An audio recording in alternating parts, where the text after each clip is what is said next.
Capítulo 7. El propósito eterno. Hemos hablado de la necesidad de la revelación, la fe y la consagración para poder vivir una vida cristiana normal. Pero necesitamos ver cuál es la meta final de Dios. Si no, no entenderemos por qué estos pasos son necesarios para llevarnos a esa meta. Así que antes de considerar aún más el asunto de la experiencia interior, debemos ver la gran meta divina delante de nosotros. ¿Cuál es el propósito de Dios en la creación y en la redención? Y la respuesta se puede resumir en dos frases, cada una correspondiendo a una de las dos secciones de Romanos, y son la gloria de Dios y la gloria de los hijos de Dios. Romanos 3:23 dice, porque todos han pecado y carecen de la gloria de Dios. El propósito de Dios para con el hombre era que tuviese la gloria, pero el pecado frustró ese propósito al causar que el hombre perdiera la gloria de Dios. Cuando pensamos en el pecado, instintivamente pensamos del juicio que trae el pecado, e invariablemente lo asociamos con la condenación y el infierno.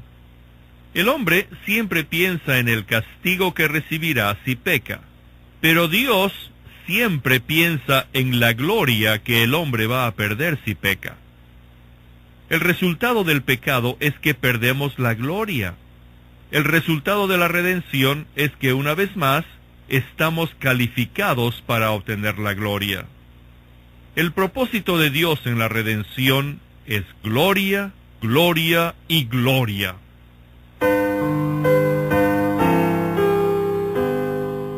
El primogénito entre muchos hermanos. Estos pensamientos nos llevan a entrar en Romanos 8, donde se desarrolla este tema, y Pablo dice, somos hijos de Dios. Y si hijos, también herederos, herederos de Dios y coherederos con Cristo, si es que padecemos juntamente con Él, para que juntamente con Él seamos glorificados. Pues tengo por cierto que los padecimientos del tiempo presente no son dignos de compararse con la gloria venidera que en nosotros ha de revelarse. Y, porque a los que antes conoció, también los predestinó para que fuesen hechos conformes a la imagen de su Hijo, para que Él sea el primogénito entre muchos hermanos. Y a los que predestinó, a estos también llamó, y a los que llamó, a estos también justificó, y a los que justificó, a estos también glorificó. ¿Cuál era el objetivo de Dios? El objetivo era que su Hijo Jesucristo pudiera ser el primogénito entre muchos hermanos, todos los cuales serían hechos conformes a su imagen. Entonces, ¿cómo Dios llevó a cabo su objetivo? Y dice así, y a los que justificó, a estos también glorificó. Así que el propósito de Dios en la creación y la redención fue hacer que Cristo fuera el Hijo primogénito entre muchos hermanos glorificados. Tal vez todo esto no sea una suficiente explicación, así que continuemos para estudiar esto más a fondo. Miren, Juan 1:14 muestra que el Señor Jesús era el Hijo unigénito de Dios, cuando dice, y el Verbo se hizo carne, y fijó tabernáculo entre nosotros, y contemplamos su gloria, gloria como del unigénito del Padre, lleno de gracia y de realidad. El hecho que Él fuera el unigénito del Padre significa que Dios no tenía otro hijo más que Él. Él estuvo con el Padre desde toda la eternidad, pero Dios no estaba satisfecho que Cristo permaneciera como el Hijo unigénito. También quería que fuera su primogénito. Nos preguntamos entonces, ¿puede un hijo unigénito llegar a ser un primogénito? Y la respuesta es simple. Esto ocurre cuando el padre tiene más hijos. Si usted tiene solamente un hijo, entonces él es el unigénito. Pero si después tiene más hijos, entonces el unigénito llega a ser el primogénito. El propósito divino en la creación y la redención fue que Dios quería tener muchos hijos. Él deseaba obtenernos y no podía estar satisfecho sin nosotros. Hace algún tiempo visité al señor George Catin, el autor de un folleto muy conocido titulado La seguridad, certeza y disfrute. Cuando me presentaron a este santo anciano, ya de 93 años de edad, me tomó de la mano y me dijo, con propósito, tranquilo y en forma directa: hermano, ¿sabe que yo no puedo estar sin él? ¿Y sabe usted que él no puede estar sin mí? Aunque estuve con él por más de una hora, su edad avanzada y su salud frágil no permitieron que tuviéramos una conversación definida. Pero después de esa entrevista, de lo que sí me acuerdo es cómo repetía estas dos preguntas: hermano, ¿sabe que yo no puedo estar sin él?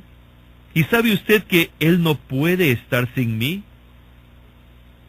Al leer la historia del hijo pródigo, la mayoría queda impresionada con todos los problemas con los que se enfrenta el hijo. Solo piensan de la mala experiencia por la que él está pasando. Sin embargo, ese no es el punto crucial de la parábola. El centro de la historia está en que el padre dice: mi hijo se había perdido, pero es hallado. No se trata acerca de lo que sufre el hijo, sino de lo que pierde el padre.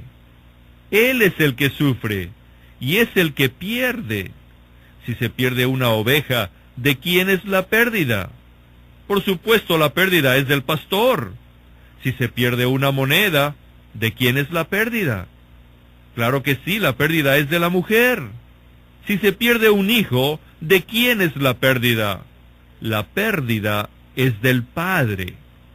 Esta es la lección de Lucas 15. El Señor Jesús era el Hijo unigénito, y como tal no tiene hermanos, pero el Padre envió al Hijo para que el unigénito también fuera el primogénito, y para que el Hijo amado tuviera muchos hermanos.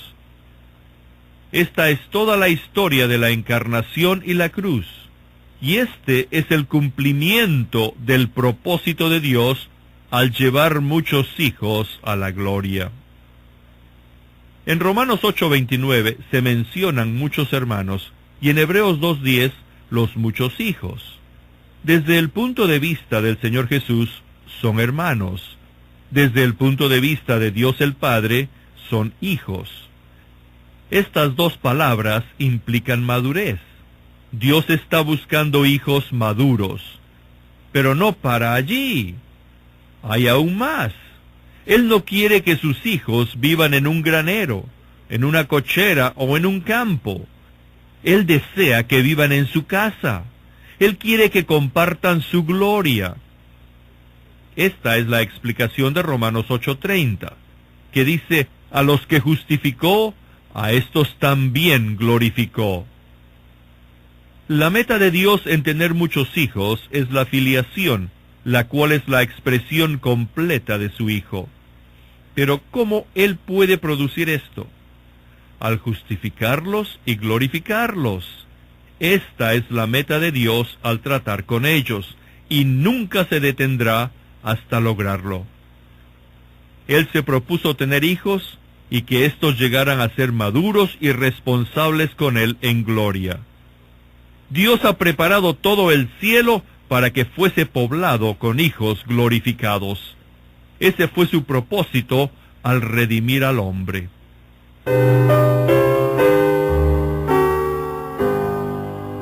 El grano de trigo. Nos preguntamos, pues, ¿cómo puede el Hijo unigénito de Dios llegar a ser su Hijo primogénito? Juan 12:24 lo explica al decir: de cierto os digo, que si el grano de trigo no cae en la tierra y muere, queda solo, pero si muere, lleva mucho fruto. ¿Quién era ese grano? Era el Señor Jesús. En todo el universo, Dios puso el único grano de trigo en la tierra, y éste murió. Y en resurrección, este grano unigénito llegó a ser el primogénito, y de un solo grano han brotado muchos granos. En cuanto a su divinidad, el Señor Jesús permanece únicamente el Hijo unigénito de Dios. Pero por el otro lado, desde la resurrección en adelante y por toda la eternidad, también es el primogénito. Y su vida desde ese momento se encuentra en muchos hermanos. Nosotros que hemos nacido del Espíritu, somos participantes de la naturaleza divina, aunque no en nosotros mismos, sino solo al depender de Dios y por estar en Cristo. Hemos recibido espíritu filial, con el cual clamamos, Abba Padre. El Espíritu mismo da testimonio juntamente con nuestro espíritu que somos hijos de Dios. El Señor ha hecho esto posible a través de la encarnación y la cruz. El corazón de Padre de Dios fue satisfecho, debido a que por la obediencia del Hijo hasta la muerte, Él aseguró que Dios tuviera sus muchos hijos. Los capítulos 1 y 20 de Juan nos muestran esto de una manera muy preciosa. Al principio de su evangelio, Juan nos dice que Jesús era el unigénito del Padre. Al final de su evangelio, vemos cómo Jesús, después de haber muerto y resucitado, le dijo a María Magdalena, «Mas ve a mis hermanos y diles, subo a mi Padre y a vuestro Padre, a mi Dios y a vuestro Dios». Hasta ese momento, el Señor había hablado frecuentemente del Padre o de mi Padre. Ahora, en resurrección añade, «y vuestro Padre». Ahora el que habla es el Hijo mayor, el primogénito. Por medio de su muerte y resurrección, muchos hermanos han entrado a la familia de Dios. Así que en el mismo versículo los llama mis hermanos. Al hacer esto, confirma que no se avergüenza de llamarlos hermanos.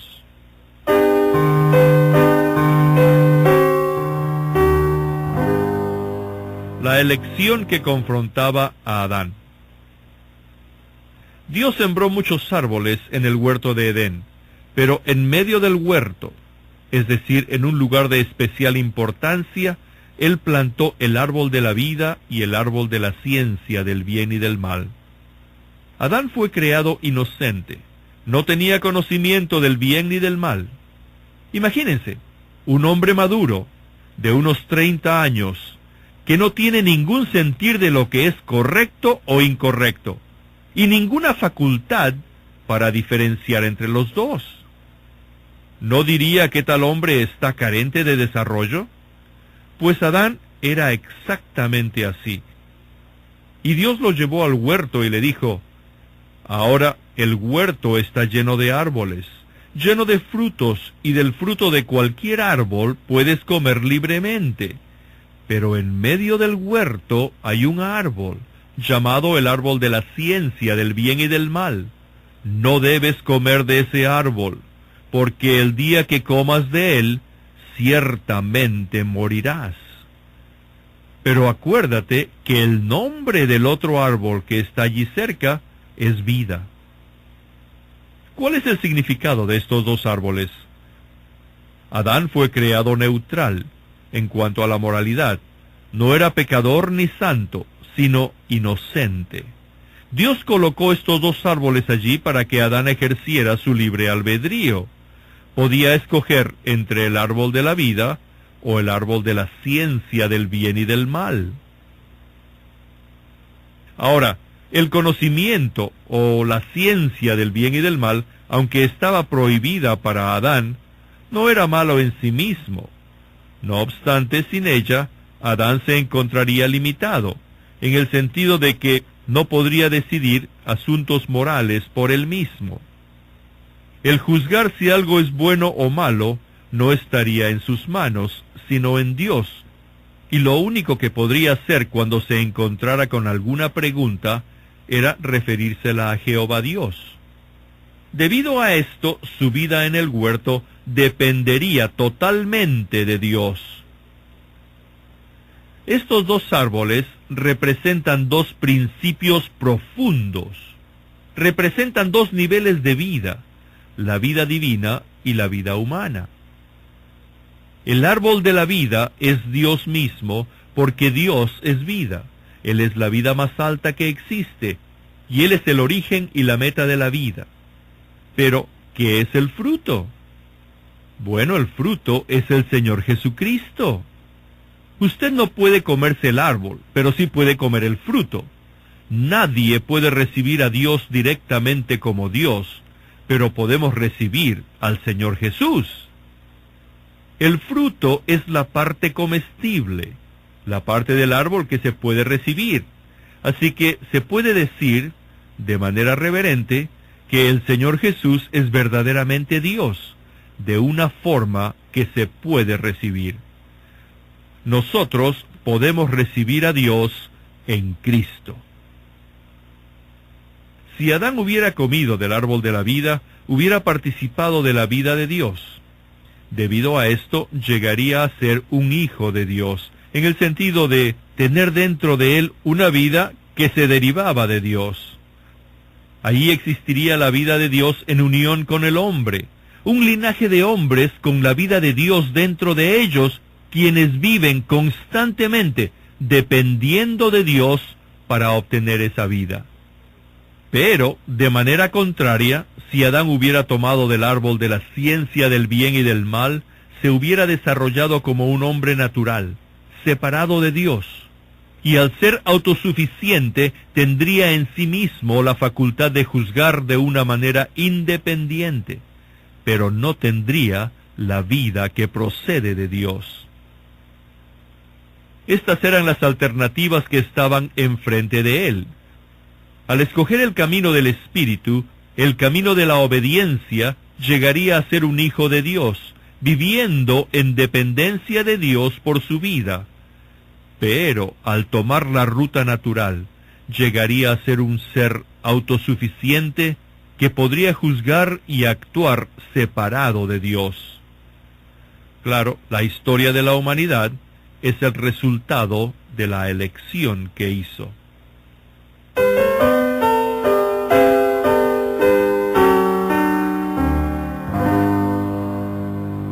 La elección de Adán es la causa de la cruz. Adán escogió el árbol de la ciencia del bien y del mal y por consiguiente se independizó. Como resultado llegó a ser un hombre, podemos decir, plenamente desarrollado, tal y como se consideran hoy los hombres a sí mismos. Tenía a su disposición el conocimiento, podía decidir por sí solo y podía avanzar o podía parar. De ahí en adelante era sabio. Pero el resultado que obtuvo fue la muerte y no la vida, porque la elección que hizo lo involucró como cómplice de Satanás y lo puso bajo el juicio de Dios. Por esta razón, de allí en adelante se le prohibió el acceso al árbol de la vida. Adán se encontraba frente a dos niveles de vida. Uno, la vida divina que depende de Dios, y la otra, la vida humana con sus recursos independientes. Cuando Adán escogió la segunda elección, pecó, porque se unió como aliado de Satanás para frustrar el propósito eterno de Dios. Hizo esto cuando escogió desarrollar su humanidad y tal vez llegar a ser un hombre muy bueno y hasta perfecto, según su estándar, pero separado de Dios. Y el resultado fue la muerte, porque no tenía la vida divina necesaria dentro de él a fin de llevar a cabo el propósito de Dios en su ser, pero escogió llegar a ser un agente del enemigo de una manera independiente. Por consiguiente, todos nosotros llegamos a ser pecadores en Adán, de igual manera controlados por Satanás, sujetos a la ley del pecado y de la muerte, e igualmente mereciendo la ira de Dios. Con esto en mente, entendemos la razón divina detrás de la muerte y resurrección del Señor Jesús. También podemos entender la razón divina detrás de la verdadera consagración, de considerarnos muertos al pecado, pero vivos a Dios en Cristo Jesús, y de presentarnos a Él como vivos de entre los muertos.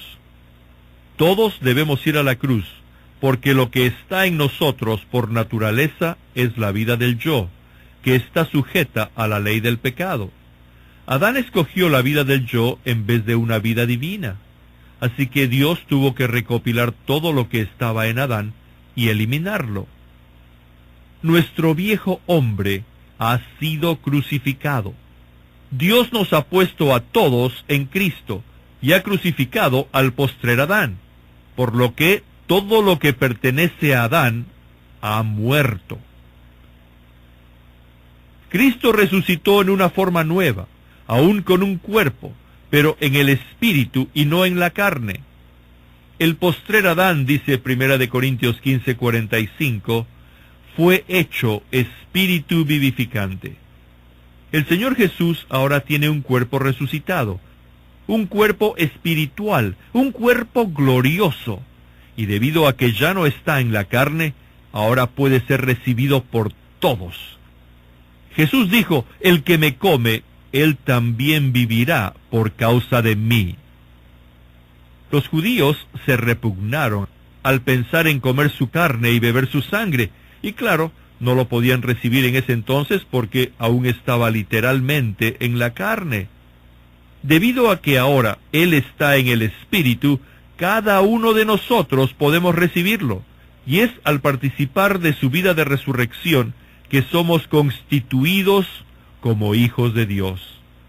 Entonces Juan 1:12 y 13 dice, mas a todos los que le recibieron, les dio potestad de ser hechos hijos de Dios, los cuales son engendrados de Dios.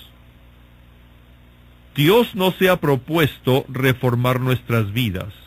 No es su meta llevar nuestra vida a un grado de refinamiento elevado, porque eso está totalmente en un nivel equivocado. Él no puede llevar al hombre a la gloria a partir de ese nivel. Debe tener un nuevo hombre que haya nacido de nuevo y que haya sido engendrado de Dios. Esto nos muestra que la regeneración y la justificación van juntas.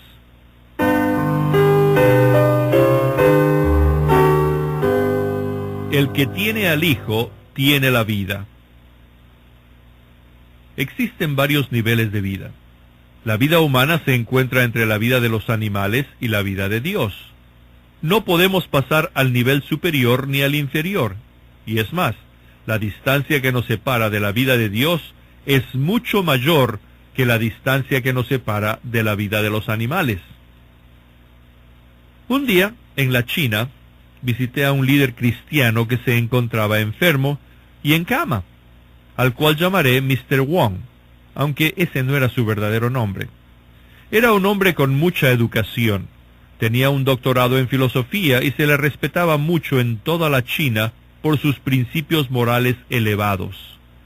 Por mucho tiempo había estado involucrado en la obra cristiana, pero no creía en la necesidad de la regeneración, solo le predicaba a los hombres un evangelio de amor y buenas obras.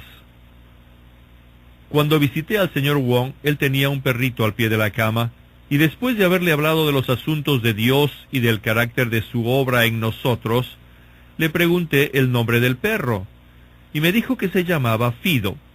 Le pregunté, ¿Fido es su nombre cristiano o es su apellido? Él dijo, oh, es solo su nombre. Y le pregunté, ¿le puedo llamar Fido Wong? Respondió enfáticamente, claro que no. Yo argumenté, pero él vive en su familia, ¿por qué no lo llaman Fido Wong? Entonces, al dirigir su atención a sus dos hijas, le pregunté, ¿acaso sus hijas no se llaman señoritas Wong? Y él contestó, sí. Entonces, ¿por qué no puedo llamar a su perro señor Wong?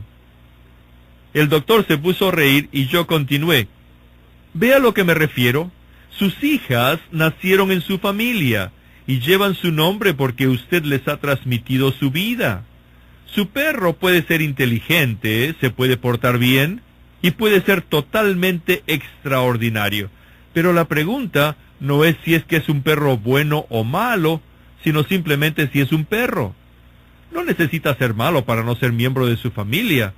Simplemente basta con ser perro. Este mismo principio se puede aplicar en su relación con Dios. La pregunta no es si usted es un hombre malo o bueno, sino simplemente si es un hombre. Si su vida está en un nivel más bajo que el de la vida de Dios, entonces no puede pertenecer a la familia divina. A lo largo de su vida, su meta al predicar el Evangelio ha sido cambiar a los hombres de malos a buenos. Pero si son hombres, ya sea que sean buenos o malos, no pueden tener una relación de vida con Dios. Nuestra única esperanza como hombres es recibir al Hijo de Dios, y al hacerlo, su vida en nosotros nos constituirá hijos de Dios. El doctor pudo ver la verdad y ese día llegó a ser un miembro de la familia de Dios al recibir al Hijo de Dios en su corazón. Lo que tenemos en Cristo hoy en día es mucho más de lo que perdió Adán. Adán solo era un hombre desarrollado. Él permaneció en ese nivel y nunca tuvo la vida de Dios. Pero cuando recibimos al Hijo de Dios, no solamente recibimos el perdón de los pecados, sino también recibimos la vida divina representada por el árbol de la vida en el huerto. A través del nuevo nacimiento poseemos lo que Adán perdió, porque recibimos una vida que él nunca tuvo.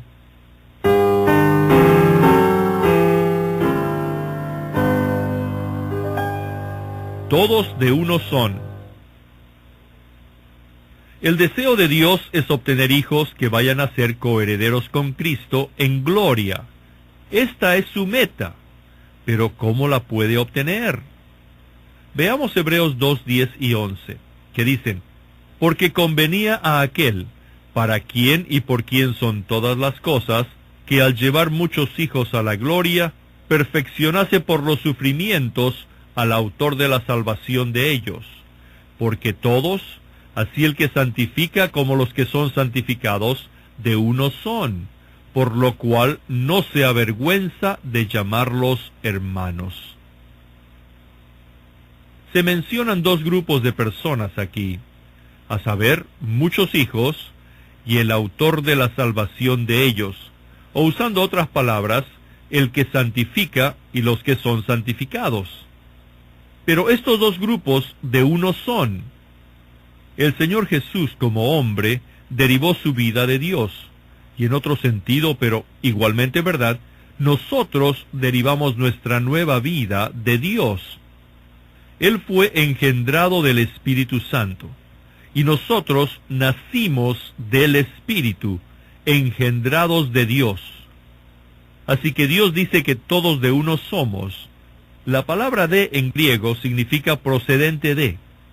El hijo primogénito y los muchos hijos proceden de una sola fuente de vida, aunque en diferente sentido. ¿Se da cuenta de que tenemos la misma vida que Dios? La vida que Él posee en el cielo es la vida que nos ha impartido aquí en la tierra. Esa es la preciosa dádiva de Dios. Es por esto que podemos llevar una vida santa, porque no es nuestra propia vida la que ha sido cambiada, sino que la vida de Dios se ha impartido en nosotros. ¿Se da cuenta usted de que cuando se considera así este propósito eterno, el asunto del pecado finalmente desaparece? Ya no tiene lugar.